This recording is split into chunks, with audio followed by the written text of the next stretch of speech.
Hello, everyone, and welcome to SmallCap Spotlight. I'm Mubina Kabasi, and today we have with us a company that is in the business of manufacturing plastic products. They are into injection molding, and now they're making a very interesting foray in the sectors of defense and aerospace. The company's name is Jyoti Global Plast, and I have with me the CFO of the company, Mr. Karan Shah. Karan, hello, and thank you so much for joining us on Small Cap Spotlight. I think to begin with, could you give our viewers an introduction into the company, the evolution of Jyoti Global Plus? I think it was incorporated back in the 1990s as Jyoti Industries. Then there was Correct. also a decision to rename from Jyoti Poly Containers to Jyoti Global Plus, pardon me. Correct. So could you tell us through this entire journey and walk us through it? First of all, thank you so much for having me on the show with you. Really looking forward to the session. So, as you rightly mentioned, we are Jyoti Global Plast Limited. The company was started by my grandfather in 1990s. So we started out of a small unit in Maharashtra. We were doing packaging solutions for a B2B customer using blow molding techniques. Soon after, my father and my uncle joined the business. So that was the second generation of business. Post that, we set up our first big manufacturing plant in Navi Mumbai in 2003-4, and that is when we got incorporated as a private limited company. So erstwhile we were called Jyoti Poly Containers Private Limited. So from 2003 to 2020, we focused on expanding our packaging range, providing entire solution across the spectrum. In 2020, I and my brother, my cousin, we joined the business. So that was the third generation in the business. And that is when we decided that we wanted to expand and diversify into products that give us a better margins, I would say. So that is when our new journey began. And the first step that we took in that journey was rebranding ourselves as Jyoti Global Plast Private Limited. So we did that in 2022. The goal or the vision behind the rebranding was that we wanted to make our name more universal, more global. So we changed our name. And recently, as you rightly mentioned, we have expanded into the defense and aerospace sector and are actively focusing on that. So if I had to just summarize maybe in a single line, so we've begun the transition of our company from a packaging company to a defense and aerospace company. That's a very interesting journey, and I'm going to talk to you a bit more about that. But before that, Karan, you mentioned that you joined the business about a decade or ago.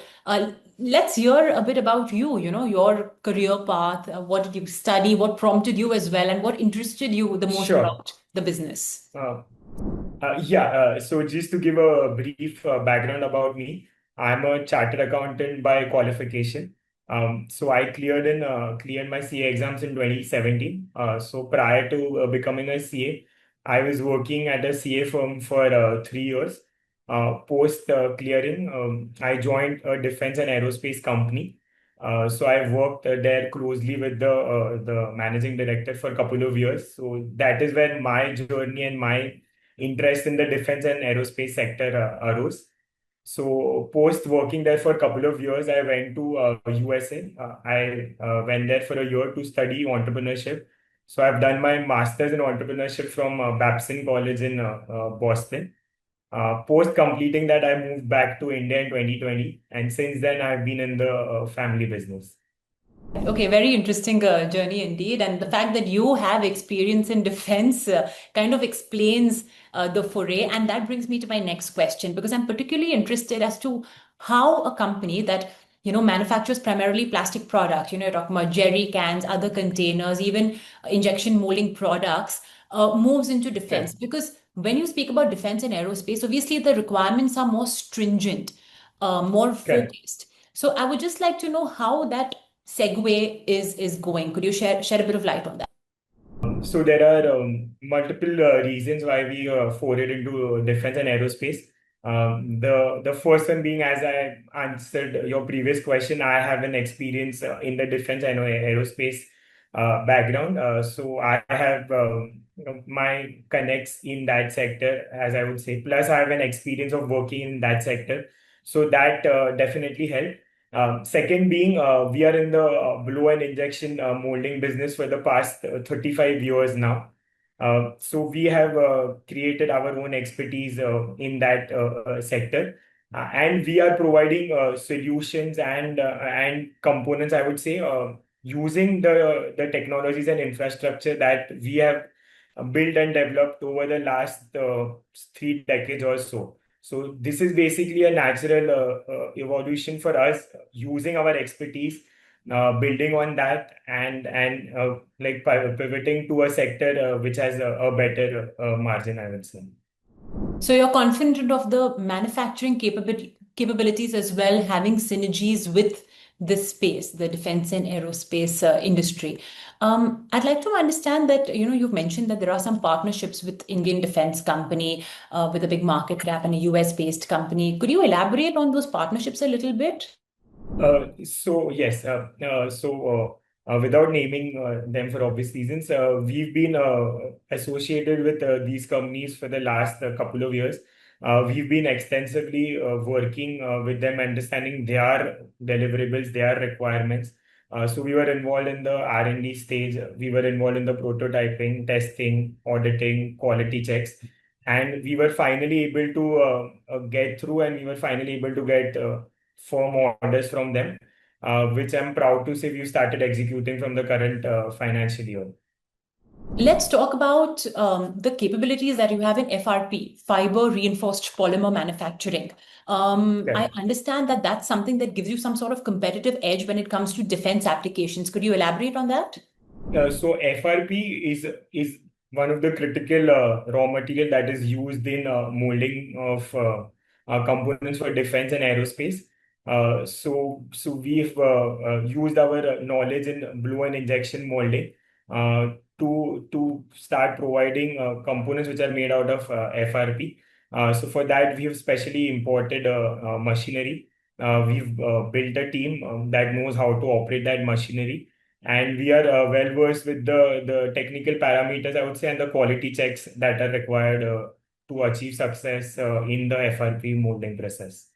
I understand you've already secured like what 20 crores worth of orders, I think, in the defense and aerospace industry. Correct. So if you could tell us what's the strategy for scaling it up further, this part of your operations, and maybe in the next 3 to 5 years, is there a target that you are looking to achieve in terms of contribution from this space? Because it's clearly a high margin area. So for that, as I was mentioning earlier, we've imported specialized machinery for that. We are already building a team, and we've already built, and we are growing that team, which specializes in these areas. Also, one of our IPO proceeds is going to go towards setting up our latest manufacturing plant. So we will be infra ready as well, in terms of whenever there is a need to grow and expand, we'll have the infra ready with us as well. Any revenue targets that you're perhaps looking to achieve from this space that you can share with us? So we are still we are working on that, and internally we know what we are going to achieve, and we are working towards that. You're also, of course, manufacturing drone components, anti-drone systems, RF connectors. If you could tell us what sort of capacities you have to manufacture there. So we for the drone components and RF connectors and all, we need a mix of different raw materials to manufacture the same. The most basic one being the SDP PP granules, and the most critical and the extensive one being FRP. So there's an entire spectrum, and depending upon the criticality of each component, we decide the raw material and then the eventual molding process for the same. How do you differentiate Jyoti Global Plast from other competitors in the plastic molding industry? If you could shed a bit of light on that. So there are a few factors which I would like to share with everyone. One being our extensive experience in this field for the last 35 years. The second being we have a dedicated quality setup inside our organization, right from testing of the raw material to the finished product. Our plants are automated with conveyor systems. We provide value-added services such as stickering, sleeving, automatic testing, printing, which can be automatic, manual. We have our own fleet of 6 trucks for logistics. So these are a few of the factors which gives us a competitive edge in the market, I would say. Okay. I understand that you're expanding. You mentioned a bit as well. You have an expansion, MIDC, Mahad, Raigarh. If you could tell us, how does this geographic expansion, align with your long-term growth strategy? Reason for choosing Mahad, so there were multiple reasons. First, we wanted a bigger space as compared to our existing setup. So we were able to procure that in Mahad. Also, the facility is situated in MIDC area, so which will give us access to all the infrastructure facilities that comes with being situated in an MIDC area, I would say. Also, strategically, it is located close to the JNPT port as well as the airport. So that would help us with the logistic. So these are a few of the reasons why we chose Mahad as a location for our expansion. All right. Now, of course, you are, I understand, also investing solar power infrastructure. Yes. Could you shed some light on the reason behind that? Yeah. So in the molding industry, I would say the second highest cost driver after the raw material cost is electricity. So by installing a solar power plant, we'll be able to bring down our electricity cost significantly, which in turn will add to our bottom line. Also, this is our way of doing a little bit for the environment since we are involved in the business of plastic and FRP. So this is our little contribution towards the environment, I would say. So just to summarize, with the fresh funding that you will receive from the IPO proceeds, could you just summarize where all would it be invested? I know you mentioned a little bit that you're putting some of the money in a new plant, but if you could just summarize, what growth initiatives would this IPO fund? So the major expense or the major utilization of this fund would be towards setting up of our Mahad plant. So this is poised to be our biggest plant till date. We've already procured the land and basic construction work on it has already begun. The rest funding for the project would come from the IPO proceeds. So that is one utilization of the fund. Second, we are setting up a solar power plant, as I mentioned earlier. So this will be set up in Nashik district in Maharashtra, and the capacity of this plant would be 2.4 megawatt. So this will give us substantial saving in the bottom line. And a little portion of our IPO money would go towards repayment of our existing term loan. So these are the three main objects that we are proposing to fund out of our IPO money. You run the business on a day-to-day basis. I'd like to know, what are some of the challenges you all face in the day-to-day operations, and also if there are any risks you foresee to the industry. So the first and foremost challenge I would say is associated with the raw material itself, since we are in the plastic industry, I would say. So there's that threat of using plastic always, and to mitigate the threat, we have I would say successfully broadened our spectrum or our offering, and now we are no longer just offering plastic solutions, but we have included FRP solutions in our basket as well. So this is one challenge that I would say. Second would be to get approvals in the defense and aerospace sector, since we are going to be expanding into that sector. So again, I would say that we've put in years of our expertise and I would say the trial testing, research and development phase. So we have a pretty robust infrastructure when it comes to expanding into the defense and aerospace sector. So these are a couple of challenges that I would foresee, and the ways how we've mitigated them to an extent. I'd like to know what is it like in terms of raw material price volatility? Because, like you mentioned, raw material was obviously a very big chunk of your cost component, followed by electricity. So, could you tell us what are the common, how do you deal with the changes in commodity prices? So in our industry, the general pricing trend for the finished product is that it is based on raw material plus basis. So whatever fluctuations are there in the raw material prices are passed on to the customer. So that is the general industry practice, and historically we've been able to do that successfully. Let's talk about the fact that right now a big chunk of your revenue does come from Maharashtra. So, any plans to go beyond Maharashtra? And of course, you have defense, which is a national Right. source of revenue for you. But any plans for the regular business to go outside of Maharashtra? So our regular packaging business, I would say, is a volumetric business.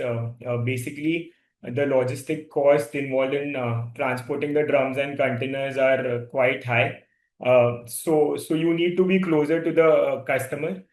Hence, since our manufacturing plants are based out of Maharashtra, our major revenue also comes from this region. The sole reason for this is that you need to be closer to your customer in the packaging business. I'd like to understand from you what excites you most about Jyoti Global Plus future prospects.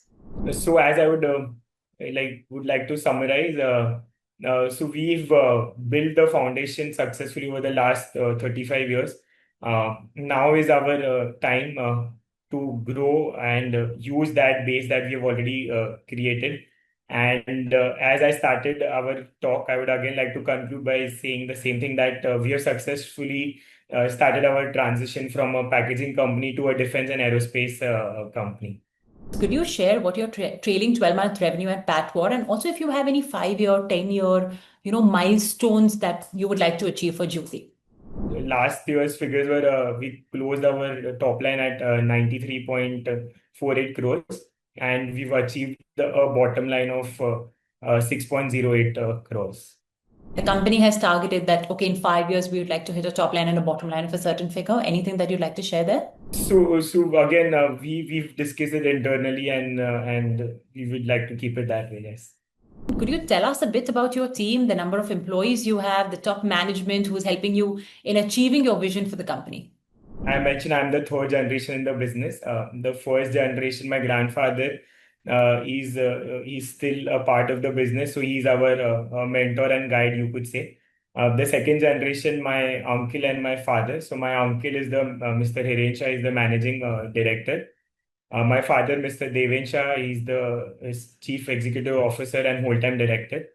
My cousin, Mr. Sayyam Shah, he is our chief marketing officer, and I am the chief financial officer. In addition to that, we have a very strong tier two team ready. So this is a brief about our structure. Karan, we leave it at that. Thank you so much for joining us today and sharing your vision and the story behind Jyoti Global Plast. Thank you so much for having me. It was really nice talking to you. Thank you so much.